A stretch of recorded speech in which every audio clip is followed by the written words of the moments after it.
جمهور الاهلي بعد ما خسر امبارح 2-0 وخرج من نص نهائي كاس عالم انديه مش عاجبه يعني. 1-2. اداره الاهلي فين؟ بيبو انت فاشل. انت فاشل يا محمود يا خطيب، خلاص انت مالكش عندي لقمه عيش. خد الشله المرتزقه بتاعتك دي واتكل على الله. انت ازاي يا محمود يا خطيب، ازاي يا خطيب ما ناخدش ما نوصلش بطوله كاس العالم للانديه معاك؟ يعني ازاي يا فاشل؟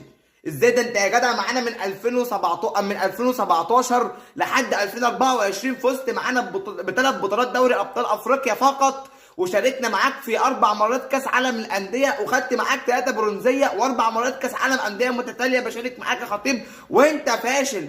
ما حققتش كل ما اريده وارضاه. الى مزبله التاريخ انت وشريتك يا خطيب. يلا 1-2. اداره الاهلي فين؟ نص نهائي كاس عالم انديه. يا جماعه انتوا ليه بتنقموا على حياتكم؟